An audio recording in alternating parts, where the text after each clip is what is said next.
ఆంధ్రప్రదేశ్ ప్రభుత్వం కీలక నిర్ణయం తీసుకుంది. జంగారెడ్డిగూడెం కల్తీ మద్యం మరణాలపై అధికారులతో స్పెషల్ టాస్క్ ఫోర్స్ ఏర్పాటు చేస్తూ ప్రభుత్వం ఉత్తర్వులు జారీ చేసింది. కల్తీ మద్యం అనుమానాల నేపథ్యంలో టాస్క్ ఫోర్స్ ఏర్పాట్లు చేసినట్లు పేర్కొంది. ఈ ఘటనపై లోతుగా దర్యాప్తు చేయాలని ప్రభుత్వం ఆదేశాలు జారీ చేసింది. ఏలూరు ఎస్పీ కిషోర్ నేతృత్వంలో ఏర్పాటు కానున్న టాస్క్ ఫోర్స్ లో enforcement assistant commissioner Prabhukumar, Rangaraya medical college professor P Umamaheswararao సభ్యులుగా ఉంటారు. 2022 మార్చిలో జంగారెడ్డిగూడెం పరిసరాల్లో కల్తీ మద్యం వల్ల 20 మంది మృతి చెందారు. ఈ మరణాలపై నమోదైన కేసులపై అధ్యయనం చేసి అసహజ మరణాలకు బాధ్యులుగా గుర్తించాలని ప్రభుత్వం అధికారులను ఆదేశించింది.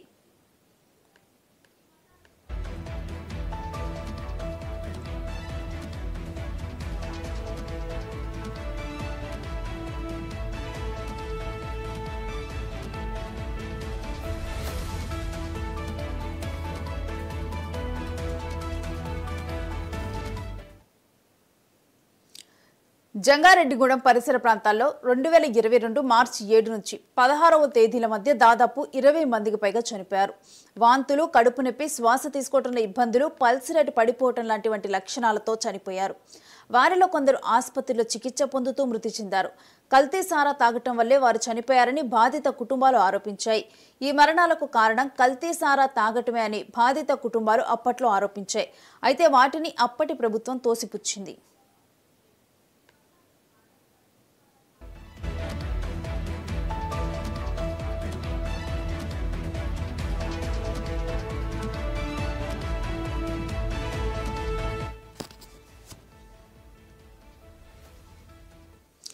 అసహజ మరణాలు రాష్ట్రంలో రాజకీయ దుమారానికి కారణమయ్యాయి. అప్పటి ప్రతిపక్ష పార్టీ టీడీపీ ఈ మరణాలకు వైసీపీయే కారణమని ఆరోపించింది.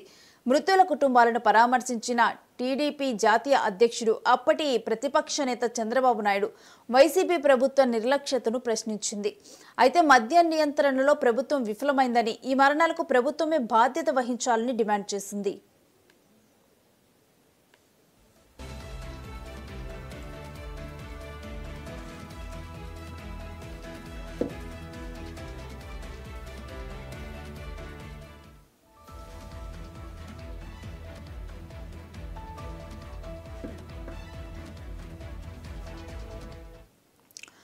అధికార పార్టీని ఇటు అసెంబ్లీలోనూ మండలిలోనూ ప్రతిపక్ష పార్టీ నిలదీసింది. ఘటనపై విచారణ జరపాలని డిమాండ్ చేసింది.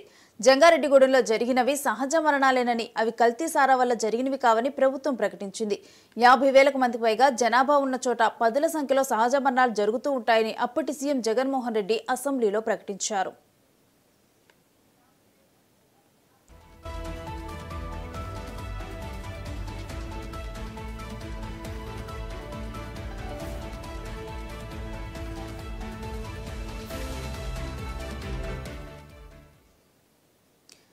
ఇరవై మంది మృతిని ప్రభుత్వం సహజ మరణాలుగా ప్రకటించడంపై ప్రతిపక్ష పార్టీలు, ప్రజా సంఘాలు రాష్ట్ర వ్యాప్తంగా ఆందోళన చేపట్టాయి.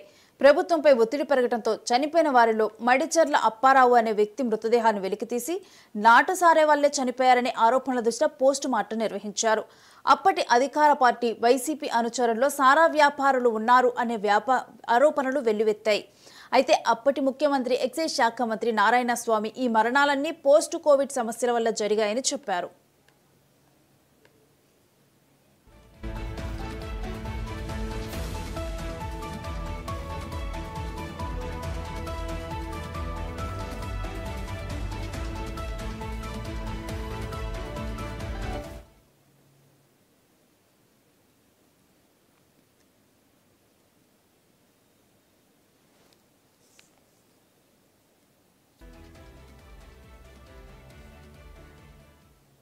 జంగారెడ్డిగూడెం అసహజ మరణాలపై అప్పట్లో పోలీస్ స్టేషన్లో కేసులు నమోదయ్యాయి.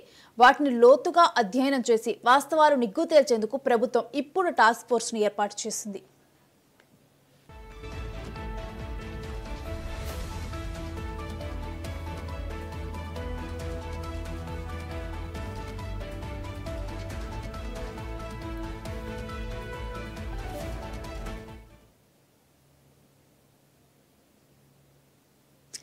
మూడేళ్ల కిందట ఏం జరిగింది? కల్తీ సారా వల్లే 20 మంది ప్రాణాలు కోల్పోయారా? గత ప్రభుత్వం కావాలనే వాస్తవాలను తొక్కిపెట్టిందా? టాస్క్ ఫోర్స్ తో గుట్టు రట్టు కానుందా? ఇదే అంశాన్ని గురించి ఇవాల్టి స్పెషల్ డిస్కషన్ లో చర్చించే ప్రయత్నం చేద్దాం.